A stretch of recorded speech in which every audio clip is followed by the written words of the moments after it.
नमस्कार दोस्तों, 29 मार्च 2024 को जो फर्स्ट शिफ्ट में बिहार डीएलएड एंट्रेंस परीक्षा 2024 हुआ है उसके प्रश्नों को देखेंगे।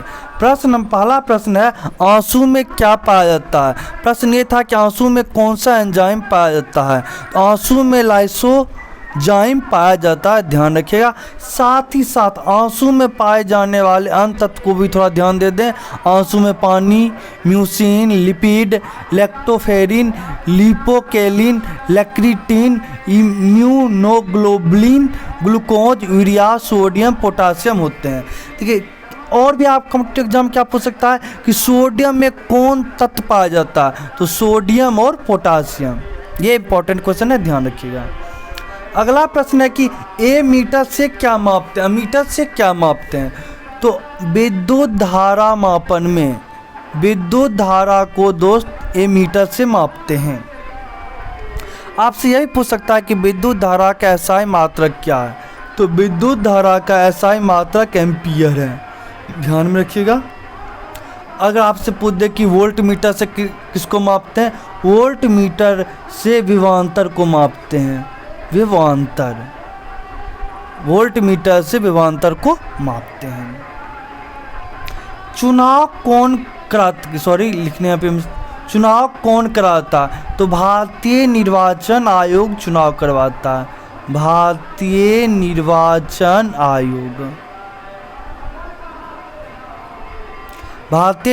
आयोग चुनाव करवाता है। भारतीय निर्वाचन आयोग संविधान के 324 अनुच्छेद से संबंधित है। यह भी प्रश्न बहुत बार पूछा जा चुका है कि भारतीय निर्वाचन आयोग संविधान के किस अनुच्छेद से संबंधित है।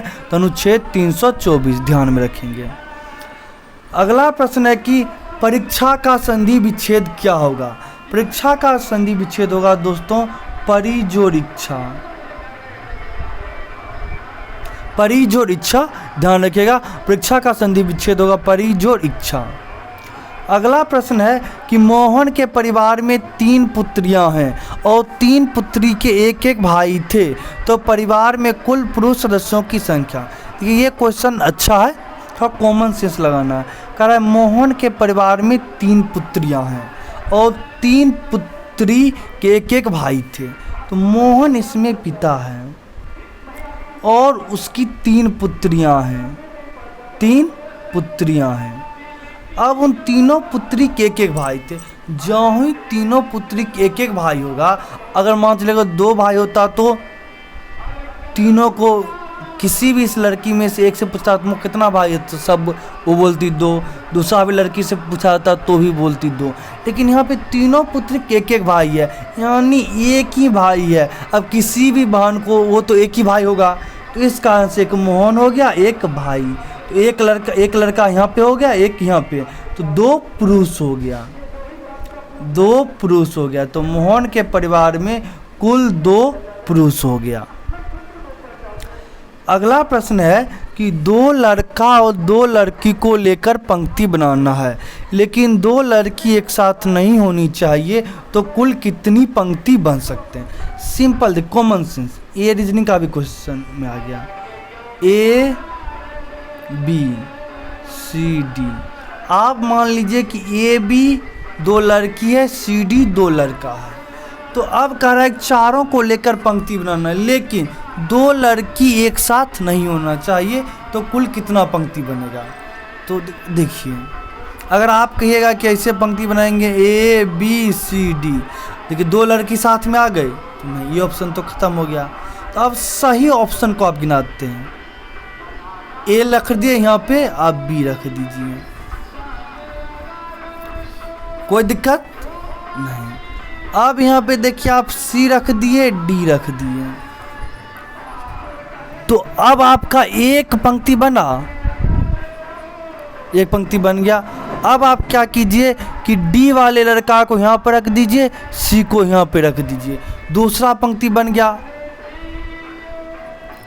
कोई दिक्कत नहीं। अब आपका 2 पंक्ति बन गया यहाँ पे। अब आप क्या करना है, ACBD,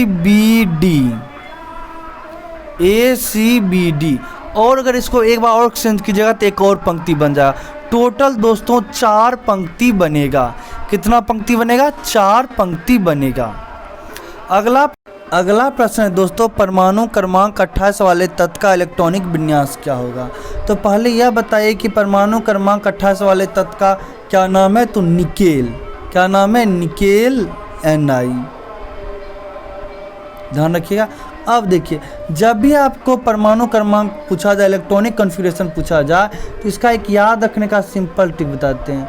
1s2 2s2 2p6, 3s2 3p6 3d10, 4s2 4p6 4d10 4f14।